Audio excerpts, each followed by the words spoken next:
Escola de Arte. Curso prático.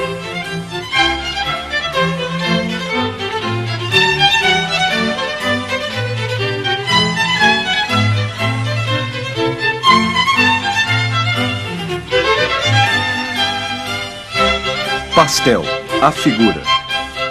Essa pintura sobre papel foi feita com a fascinante técnica pictórica muito cara aos impressionistas.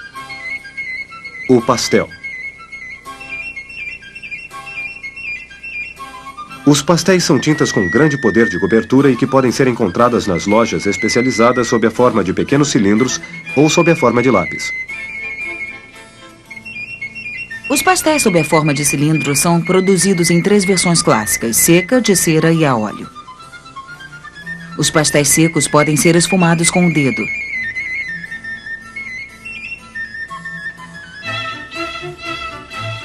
Os pastéis a óleo podem ser esfumados com essência de terebintina.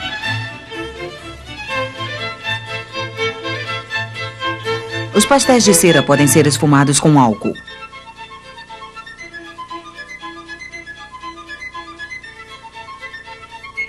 Você pode encontrar os pastéis sob a forma de lápis nas 3 versões clássicas: quebradiços, que podem ser esfumados com um dedo; aquareláveis, que podem ser esfumados com água e pincel;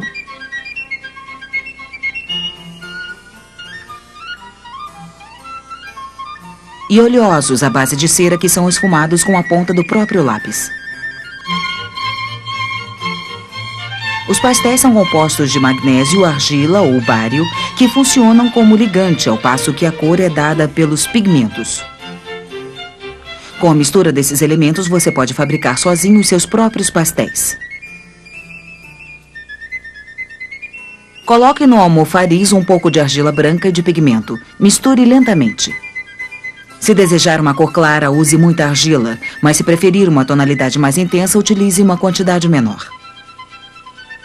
Para que o pastel seja de boa qualidade e sua cor tenha mais luminosidade, recomenda-se não usar muito ligante. Esta é a razão dos pastéis quebradiços, que contêm pouco ligante, serem melhores do que os pastéis duros, feitos com uma quantidade maior dessa substância. Quando o pigmento e o ligante estiverem bem misturados, acrescente água aos poucos e continue a misturar.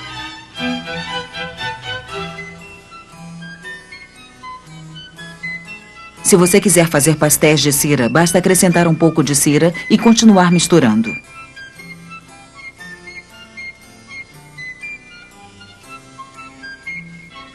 Entretanto, se preferir pastéis a óleo, junte óleo de linhaça cru.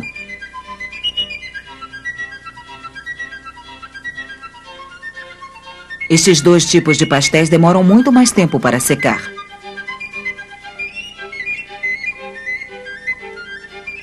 Agora pegue uma folha de papel de embrulho.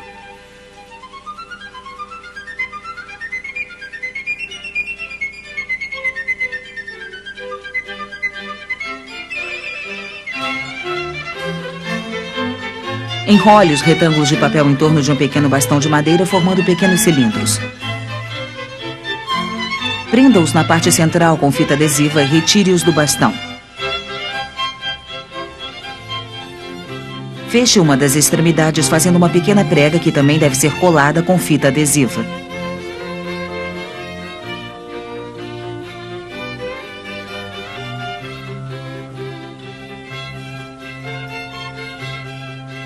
Usando uma espátula, comece a colocar a mistura dentro do tubinho, tendo cuidado de batê-lo sobre uma mesa de vez em quando para eliminar possíveis bolhas de ar.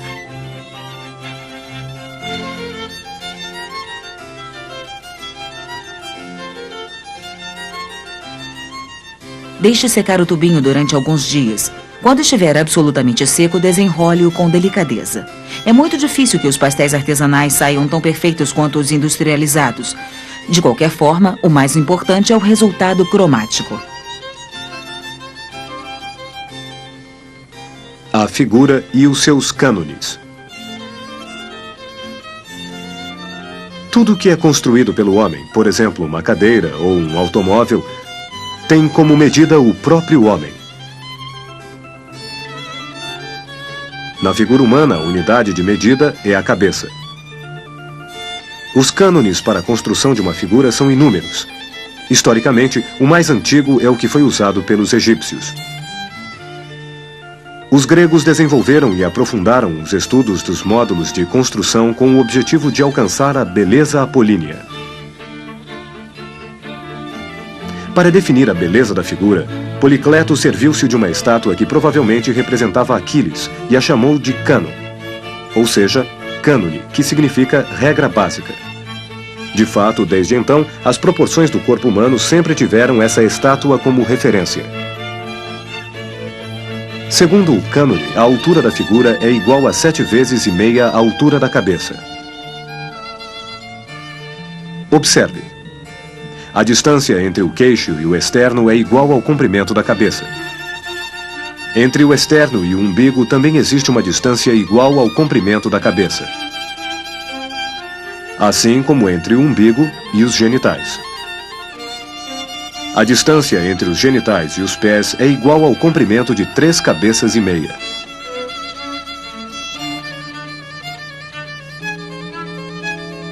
Ao lado de cânones clássicos como o de Policleto, existem também outros modernos. Por exemplo, o de Fritsch.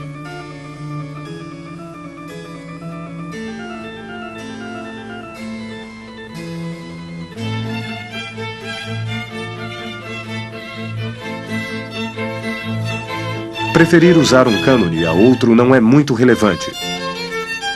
O importante é você utilizar sempre uma regra. Afinal, nenhum artista consegue pintar a olho uma figura humana bem proporcionada.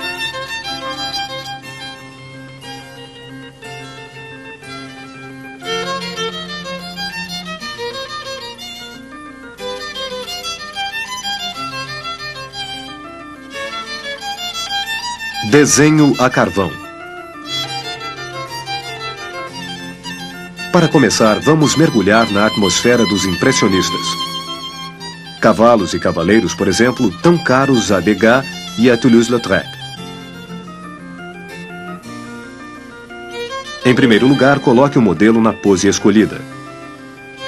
Depois, faça uma marca da posição dos pés. Assim, ele pode retornar ao mesmo lugar após as pausas de descanso. Fique de frente para o cavalete de tal modo que basta uma única rotação de cabeça para poder ver o papel e o modelo.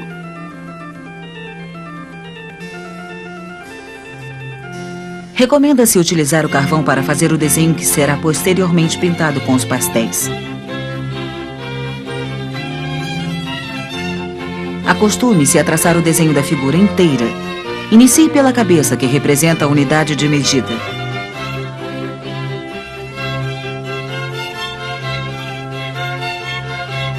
Ao fazer a cabeça, tenha o cuidado de marcar pontos de referência no seu interior, como, por exemplo, o triângulo nariz-olhos.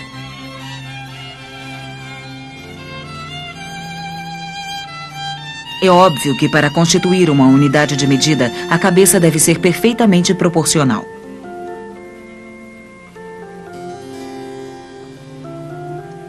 Depois de esboçar a cabeça, defina a geometria das costas. Isto deve ser feito de modo realmente geométrico, identificando todas as triangulações possíveis.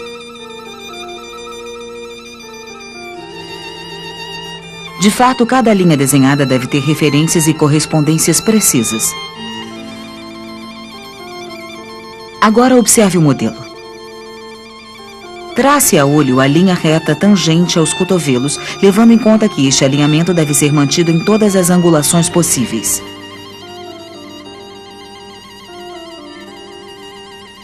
Nunca se esqueça de traçar esta linha, caso contrário, você poderá errar o comprimento dos antebraços.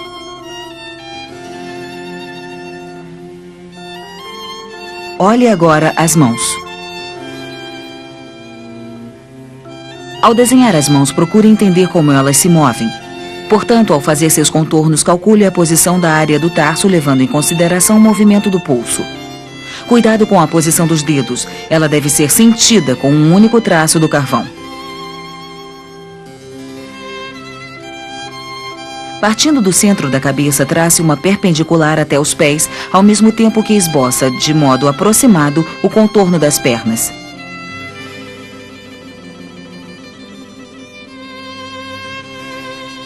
Meça a cabeça com exatidão. Como você já viu na figura de Policleto, a perpendicular traçada deve ser 7 vezes e meia a medida da cabeça. Os módulos são sempre os mesmos, independente da técnica pictória adotada. Observe novamente o tema. Recomece pela cabeça e, em uma segunda construção, faça maiores detalhes. Você deve se habituar a controlar continuamente o desenho, sem se contentar com os primeiros traços. Depois de ter feito a construção traçando uma linha, explore as sombras como pontos de referência e compare o volume das partes iluminadas com o das áreas à sombra.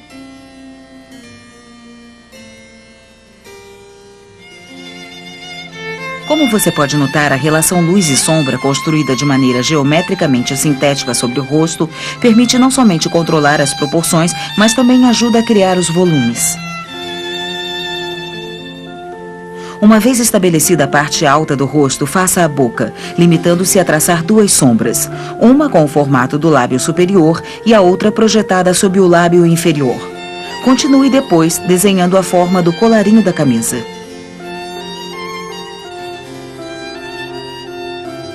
Esboce uma sombra atrás da cabeça e acentue as marcas de carvão atrás das costas. Estes detalhes dão imediatamente a ideia de volume. Continue construindo espaços cheios e vazios, ou seja, claros e escuros, também sobre o busto. O claro é considerado uma área cheia e por isso parece estar em primeiro plano para quem observa.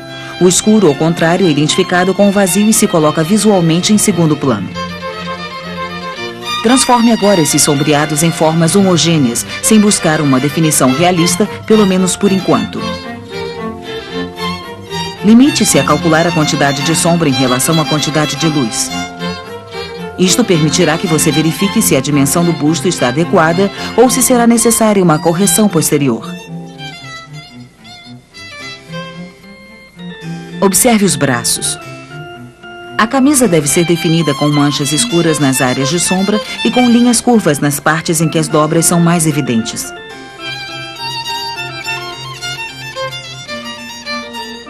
O tecido deve revestir suavemente a figura, pois não é bom que o observador tenha a impressão de que está olhando para uma folha de plástico. Por isso, o movimento com o qual você modela linhas e sombras deve ser macio e leve, de modo que as mãos surjam aos poucos, como num jogo de luzes e sombras.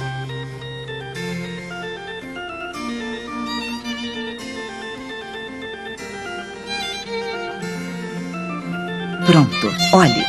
Bastam poucos traços para dar a ideia de uma mão apoiada sobre a outra.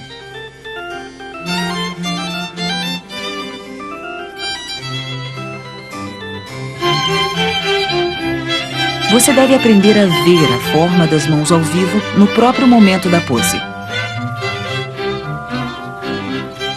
A mão não pode ser desenhada de memória, a não ser que se tenha um bom conhecimento de anatomia.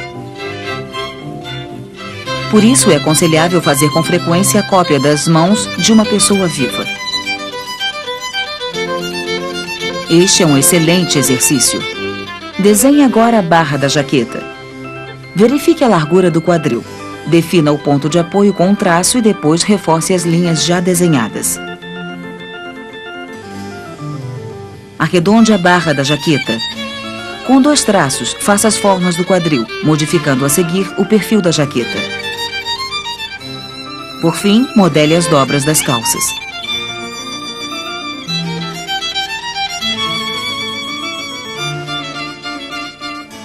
Cuidado! As pernas estão muito compridas.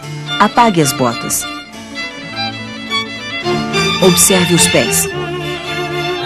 Desenhe novamente o contorno das botas, procurando modelar as dobras características que se formam na altura dos tornozelos. Lembre-se de que são justamente essas dobras que dão a forma característica deste tipo de calçado, tanto que, se forem esquecidas, a bota terá o aspecto de um tubo dobrado. Tome cuidado também com a perspectiva do pé e com a forma do calcanhar.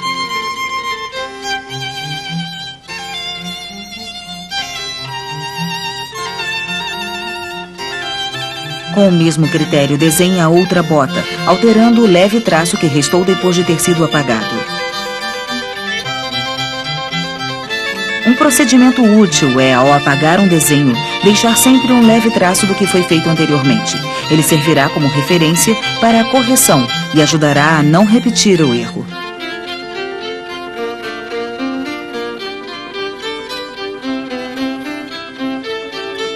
Neste momento, observe a janela. A janela tem como valor o escuro e acentuá-la significa dar maior profundidade à figura. Por isso deve ser trabalhada sem excessos, limitando-se ao essencial. Cuidado, pois esta não é a parte mais importante do quadro. Antes de passar a cor, dê os últimos retoques no rosto. Marque as pupilas sobre os óculos sem esquecer de criar um efeito de transparência. Desta forma, o olhar adquire mais vida. Passamos à cor. Observe agora a jaqueta, que pode ser sintetizada com 3 tonalidades. Preste atenção a esse método. Selecione o azul marinho como cor intermediária. Aplique-a sobre toda a jaqueta com um tracejamento rápido e denso, sem medo de ultrapassar as margens. Deixe de lado somente as áreas que você já sombreou com o carvão e que serão feitas mais tarde.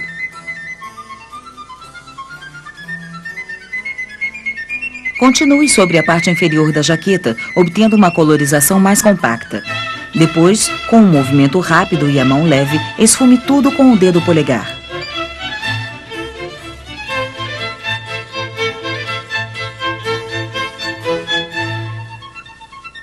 Com o preto, pinte tudo o que havia sido sombreado com o carvão. Usando o polegar, funda as 2 cores.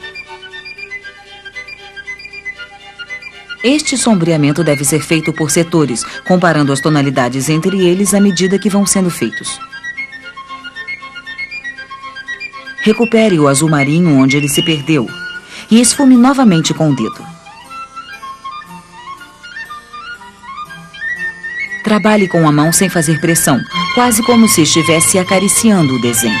A cor deve moldar-se à figura, efetivamente fazendo parte dela. Volte ao preto e desenhe os contornos e sombras que se entrevêem sobre o branco, recorrendo à ajuda do polegar para fazer os sombreados.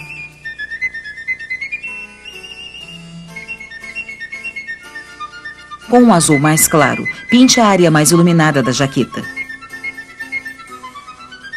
Como você já deve ter notado, no pastel usa-se o dedo sobre as camadas já aplicadas sobre o papel, como se ele fosse o pincel utilizado em outras técnicas.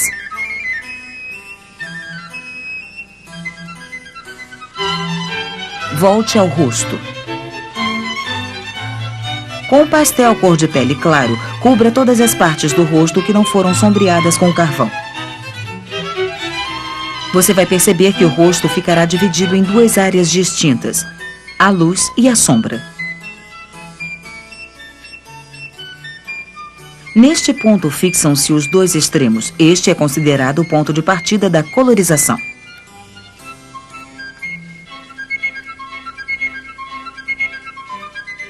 Ainda com a mesma tonalidade, pinte as mãos, sem buscar, entretanto, esfumaduras especiais.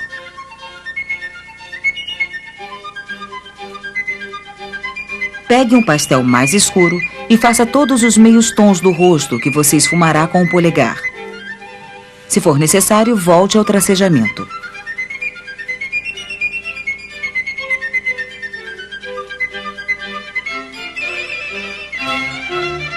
Faça o mesmo com as mãos. Retome o pastel preto e pinte o chapéu, mantendo a mão sempre livre.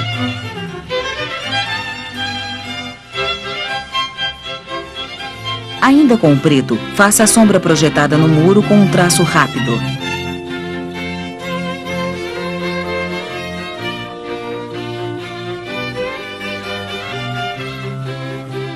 Volte agora à figura. A cor da camisa é obtida com terra de sombra natural muito clara, sobreposta ao desenho e à cor que está embaixo. Trabalhando, você pode entrever os traços das dobras do tecido.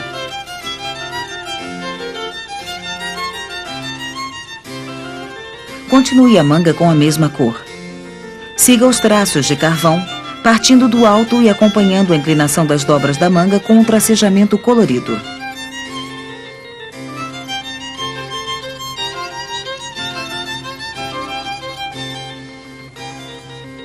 Em seguida, comece a pintar a outra manga. Faça um tracejamento levemente arredondado que modela a forma do braço coberta pelo tecido da camisa. Não se esqueça de que as roupas cobrem os membros e que por isso eles devem ser apenas vislumbrados no desenho ou na pintura.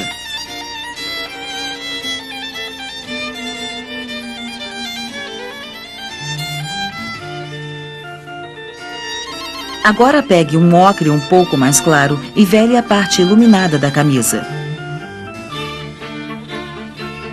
Isto vai dar uma ideia de volume e de profundidade.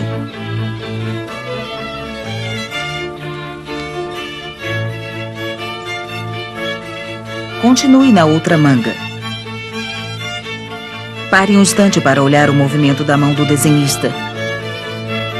Observar atentamente o trabalho de um especialista é um dos métodos mais eficazes de aprendizado. Observe as pernas. Volte ao azul marinho e com esta cor intermediária faça as calças. Dê ao traço uma inclinação diferente daquela que foi dada à jaqueta.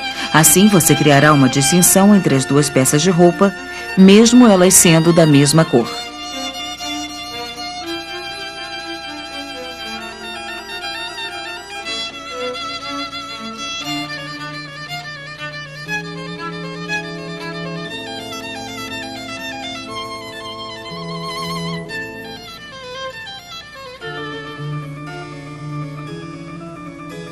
Em seguida, esfume as calças com o polegar, procurando fazer com o dedo um movimento oposto ao do traço do pastel. A cor pura fundida com a tonalidade do pastel se destacará nitidamente do azul da jaqueta.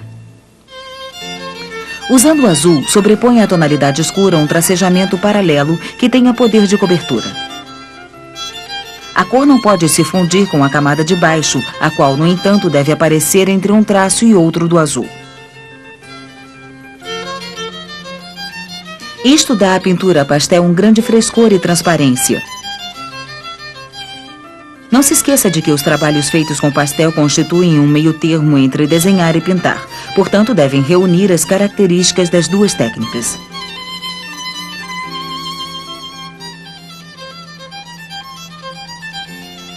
Agora vamos cuidar das botas. As botas, antes de serem pintadas, devem ser entendidas, tanto do ponto de vista do desenho quanto da colorização. Elas devem dar a sensação de estarem bem plantadas sobre o chão, e isto requer uma construção correta da perspectiva do pé. Para dar solidez à figura, pode-se recorrer a um velho truque, muito usado pelos escultores de monumentos, e que consiste em fazer o pé um pouco maior do que é na realidade. Quanto à colorização da bota, é fundamental que ela seja logo dividida em duas tonalidades, a cor geral e a luz reflexa.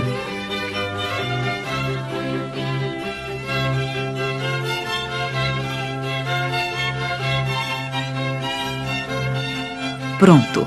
Com os tons obtidos, você deu a ideia das botas. Agora, observando o modo pela qual são pintadas, você pode notar como, em primeiro lugar, são feitos os contornos do desenho e depois a campitura. É preciso analisar atentamente a área mais iluminada e a quantidade de luz refletida pela bota, para não correr o risco de confundir a luz máxima com um reflexo médio. Portanto, nunca perca o tema de vista, comparando-o continuamente com a pintura.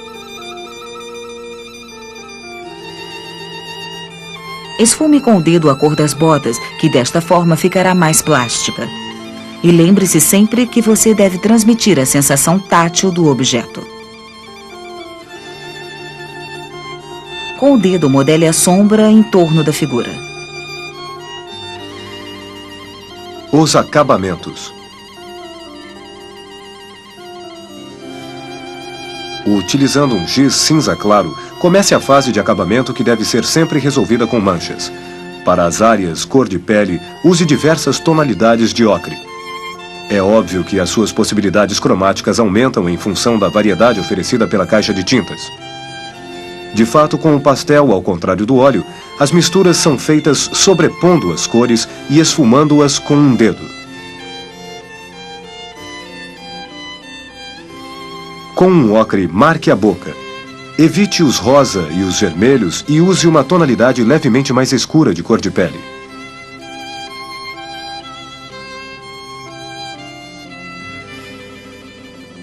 Finalmente chegamos à fase de acabamento do rosto. Use giz preto e comece pelos cabelos, fazendo uma massa escura.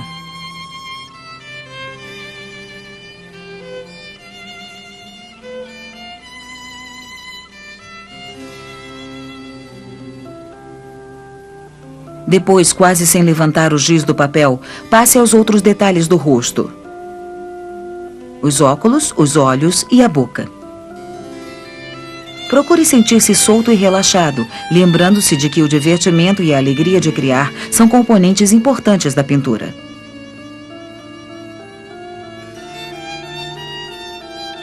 Trabalhe com pequenos toques de preto de modo a dar a ideia de conclusão, porque é justamente na mente e na fantasia de quem olha que a imagem deve encontrar a sua definição. Observando cuidadosamente, você notará que existem mais detalhes nesta soma de sinais e de cores do que em um quadro hiperrealista.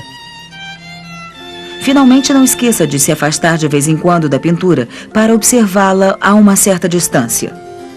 Este é o único sistema para ver se foi cometido algum erro e onde ele está. Ainda com o pastel preto, acentue as sombras, levando em conta que o preto do carvão obtido pela combustão da madeira tem uma tonalidade diferente do preto do pastel, geralmente fruto da combustão de ossos.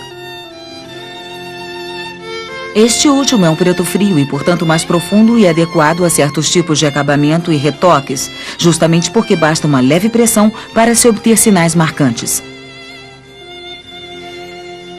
Observem as mãos. Para fazer o acabamento das mãos é aconselhável recorrer ao carvão, porque a sua tonalidade de preto é levemente perceptível e, como se diz na gíria, não fura quando a sombra está mais forte.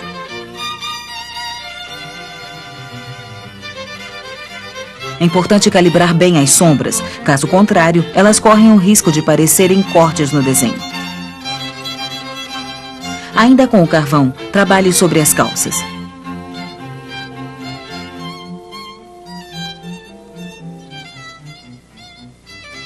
Para manter o equilíbrio da pintura, alterne duas tonalidades de preto, dependendo do tipo de sombra que deseja obter. Observe as botas. Também nas botas, jogue com diferentes tonalidades de preto. Para acentuar os contornos, o preto mais quente, em contraste com o mais frio, cria o efeito de arredondamento.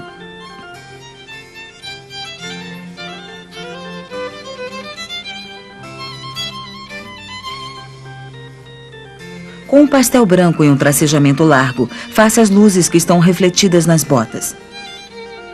Não exagere. Evite as massas compactas de branco, procurando cobrir as áreas de luz aos poucos, da mesma forma como são feitas as zonas mais escuras.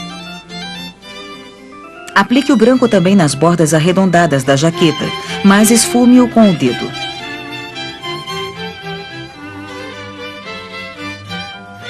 Nesta etapa, o branco é aplicado sobre o rosto e sobre as partes onde devem ser criados os primeiros planos e as formas arredondadas, com um traço nítido ou esfumado, dependendo do caso. Observe o modelo. Crie os últimos efeitos de luminosidade.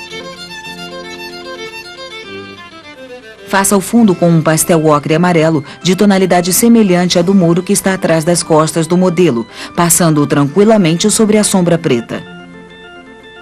Você obterá, assim, por sobreposição, um efeito muito especial. O tom ocre do fundo destacará a figura em azul marinho, uma vez que são cores quase complementares. Deve-se ressaltar ainda o quanto é importante verificar se o modelo escolhido e as roupas se harmonizam com o ambiente circundante.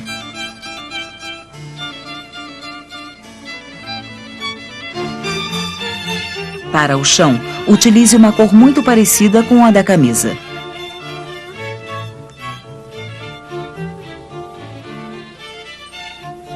com a mesma tonalidade, faça a janela.